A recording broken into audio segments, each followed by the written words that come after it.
Hoje no Repórter MT eu entrevisto Morgana Moura. Ela é presidente do Conselho Regional de Psicologia de Mato Grosso e a gente vai falar um pouquinho sobre a cura gay. Esse linguajar, né? O que determinou essa expressão cura gay a partir de uma liminar do juiz Valdemar de Carvalho de Brasília, que trouxe uma polêmica. Morgana, primeiro eu quero que você me explica e conta também para os nossos internautas, afinal, o que foi essa liminar e o que ela inseriu aí no âmbito da psicologia, o que ela provocou na psicologia? Olá a todos, obrigada pelo convite para falar sobre esse assunto que também é muito rico para a psicologia, né? É importante destacar que o juiz, na sua liminar, em momento nenhum ele fala sobre cura gay, né? Isso é uma coisa que a gente sempre reforça, porque as pessoas falam, o conselho está dando mensagens distorcidas, mas não é isso que ele preconiza. A história começou com a intervenção de um conjunto de profissionais, de 20 profissionais, que entraram com recurso para derrubar uma resolução que existe dentro do Conselho de Psicologia, dentro do Sistema Conselho, desde 99, que é uma resolução que orienta a prática do profissional no atendimento à orientação sexual, né, ao atendimento das pessoas homoafetivas. E a ideia desse grupo, desse pequeno grupo, era justamente derrubar essa resolução, porque a resolução veda ao profissional fazer qualquer tipo de coerção às práticas sexuais. O que a gente chama, né, popularmente da cura gay. A pessoa tem determinada orientação sexual, não, eu vou fazer um tratamento para que ela deixe de ser X para ser Y. Isso, né? Independente se for para ser homossexual, heterossexual, para fazer nenhum tipo de intervenção que seja coercitiva. E o juiz manteve a resolução, não derrubou, mas ele abriu uma prerrogativa, né? Na sua liminar, ele abre uma prerrogativa para que os profissionais possam fazer um trabalho de reversão sexual. Então, estudos e trabalhos, né, de reversão. Então, o termo que ele utiliza é reversão sexual. Dentro da sua liminar, ele coloca que o sistema conselhos, o Conselho Federal e os conselhos regionais não teriam autonomia para intervir na prática do profissional, que já é um erro, porque a autarquia, né, ela foi justamente criada para fazer esse controle de orientação e fiscalização da profissão. De ética, né, mesmo, né, do profissional. O controle ético, né? E ele também coloca como justificativa que não pode fazer esse tipo de controle porque isso veda a liberdade científica que está na Constituição. Só que se a gente faz as práticas científicas sem algum controle ético, isso não é liberdade científica, isso é permissividade científica, né? Então, pode-se fazer qualquer coisa com as pessoas, né? Isso existe, né, em todas as classes, em todos os conselhos de classe, é uma base, né? Base, alicerce de um conselho. Para isso que existem os conselhos de categoria, justamente para fazer essa regulamentação da atuação e da prática. Então, quando ele colocou essa possibilidade, isso deu margem, deu brecha para que as pessoas pudessem fazer o que era conhecido antes como cura gay, fazer esse trabalho de reversão sexual, né? Não quer dizer que o profissional, por conta da Resolução 01, ele não vai fazer o acolhimento das pessoas que estão em conflito, que estão em sofrimento por conta da sua orientação sexual, muito pelo contrário, deve fazer. Fazer o acolhimento não é fazer um trabalho de coerção. A preocupação é essa, com a coerção. É se de repente um adolescente, né, um jovem, ele está ali em conflito e aí seus pais levam num psicólogo que é famoso pela cura gay, um exemplo disso. Isso. E aí a preocupação também é que isso possa incentivar a intolerância, porque os grupos LGBTs, eles reforçaram muito isso, que o Brasil é um país em que se mata muitos homoafetivos, né? Muitos homossexuais. São números alarmantes. E que essa liminar, ela poderia reforçar a intolerância. O que a gente viu nesses últimos 15 dias, né?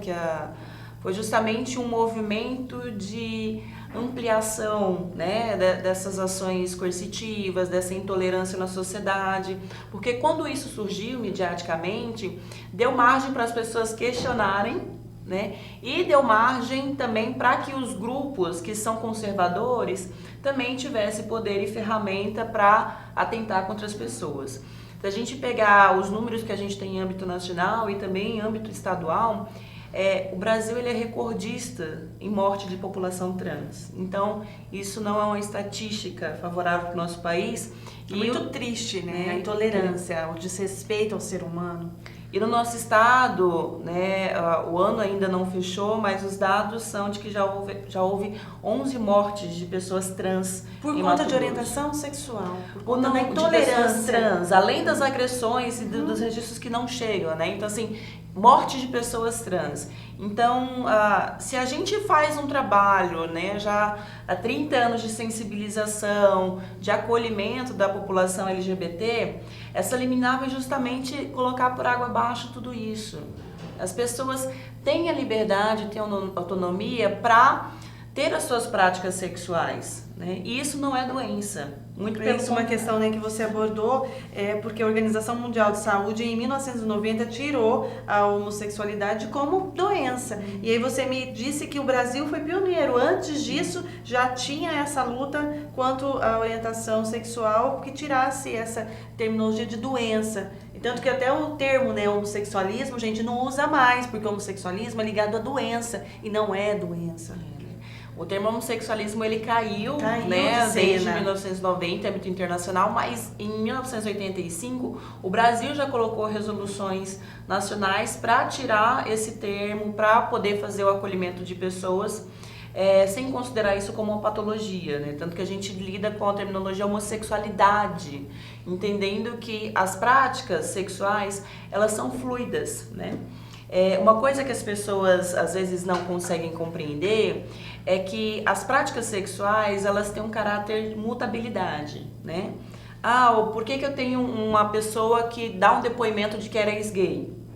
Porque nada impede que ele tenha relações depois também heteronormativas. Isso é possível, né? Uma pessoa ter uma determinada orientação sexual hoje e daqui, sei lá, 10 anos, não é isso, eu quero... Isso acontece, sim, pode acontecer, faz parte do ser humano mudar e realmente verdadeiro.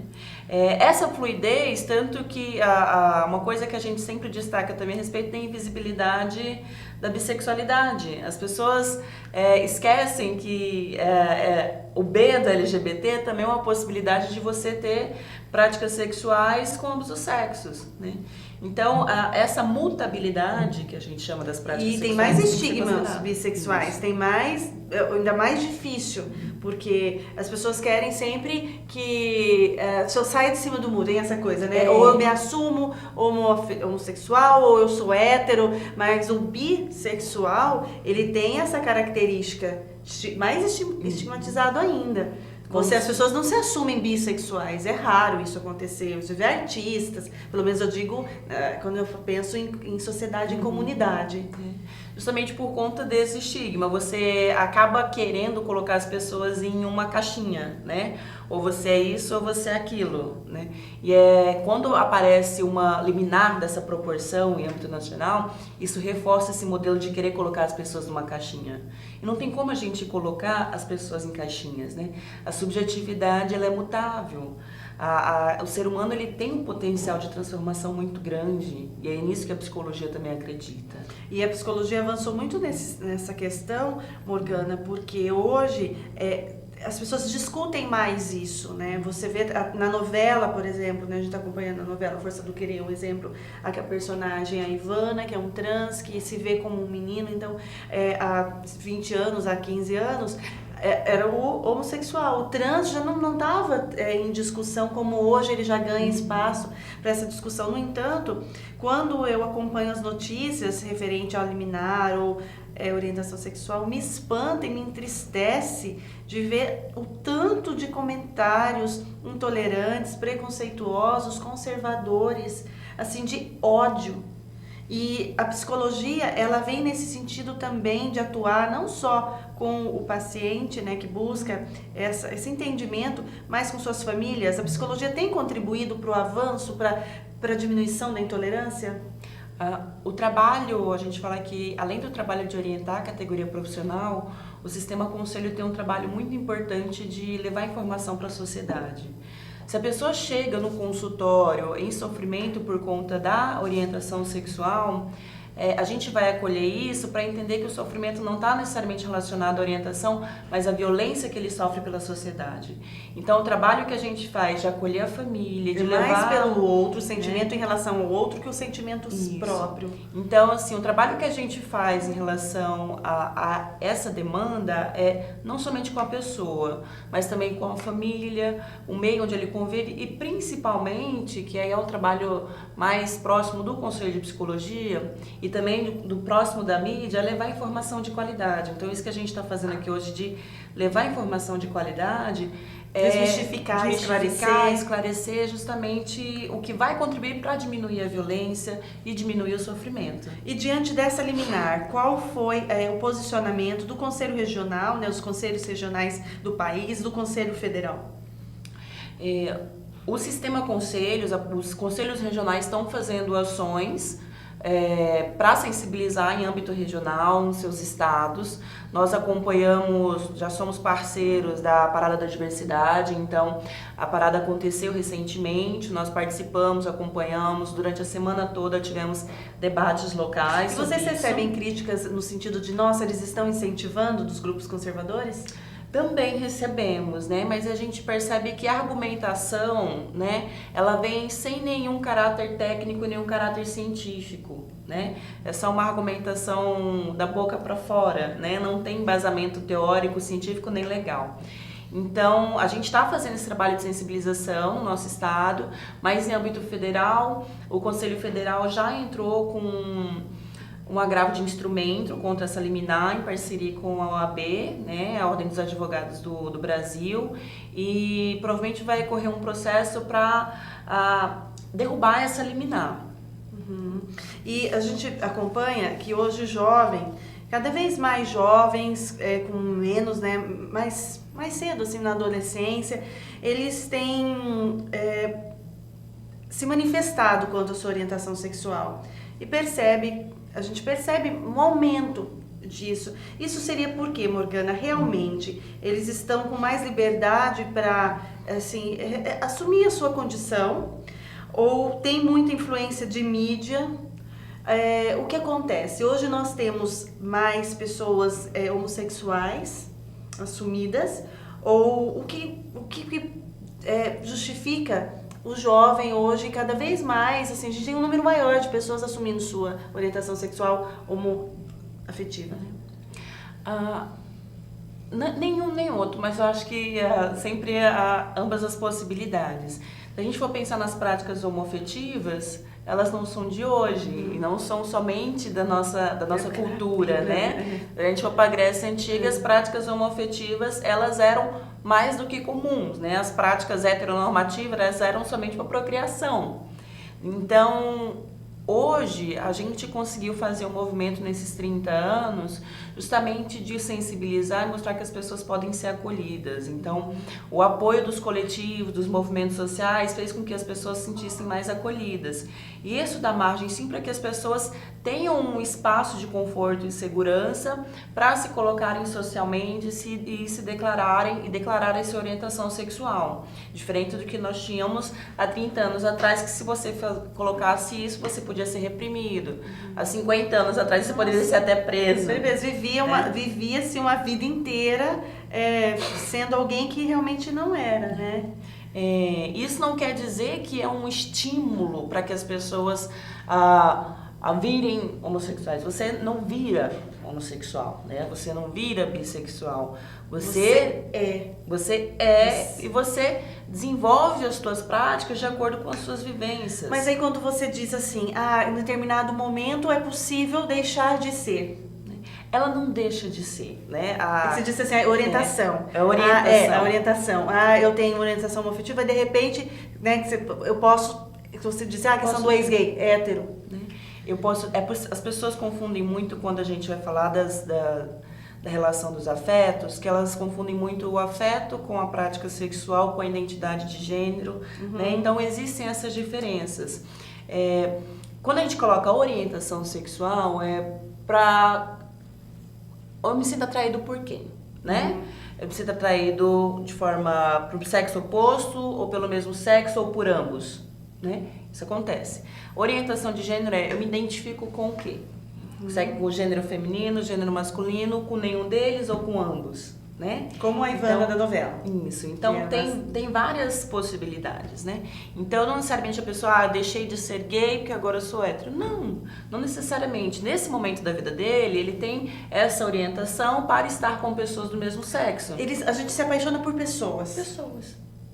E se ela, de repente, pode acontecer uma pessoa hétero a vida inteira e se apaixonar por alguém e esse alguém ser do mesmo sexo. A psicologia nesses últimos anos, né, eu falo sempre 30 anos justamente por conta do marco, né, da retirada da patologia, justamente contribuiu para que as pessoas pudessem olhar para as relações, né, de uma forma menos ortodoxa, menos enrijecida, possibilitar uma maior fluidez.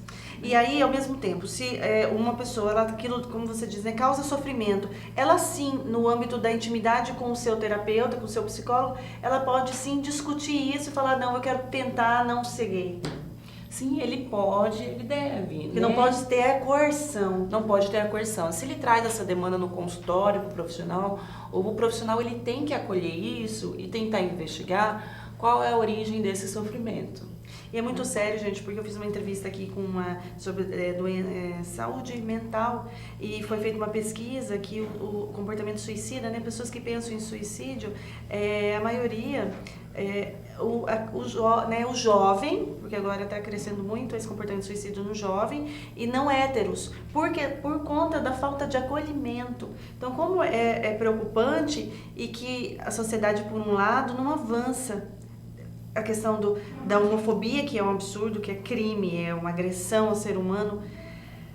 Qual a dificuldade, Morgana, da pessoa em respeitar a orientação sexual do outro, ser tão intolerante e ficar com verbalização e discurso de ódio? O que acontece? Essa pessoa precisa de tratamento também. A gente viu muito recentemente assim, o que precisa de cura é ter o preconceito, né? Só que, particularmente, eu tenho uma dificuldade de lidar com essa noção de que precisa de cura seu preconceito, porque a gente acaba colocando como doença as violências, né? E violência é perversidade, é fascismo, é né? Crime. É crime. Então, assim, a gente tem que diferenciar o que é doença e o que é crime, né? Então, aquela pessoa que comete violência, comete o preconceito, aquilo é criminoso. Ele não é doente. Ele tem clareza do que ele está fazendo, ele tem clareza, ele tem consciência do que está fazendo, né? Então, isso não pode ser tratado como doença. Mas uma terapia poderia ajudá-lo a interpretar de outra maneira? O trabalho seria de orientação e educação, né? Principalmente. Se a gente faz um trabalho de base, de educação, né, um trabalho intersetorial, onde a assistência social funciona, a educação funciona, a educação possa levar, né, o conhecimento dentro das escolas a respeito das práticas sexuais, diferente do que as pessoas colocam, né, de ideologia de gênero. Sim, as pessoas criticam sem necessariamente saber o que significa. Isso amenizaria muito. A gente vê uma onda fascista, né? Não só no nosso país, mas no mundo inteiro. Isso é alimentado por essas notícias distorcidas, por esses posicionamentos que dão brecha para práticas mais violentas ainda.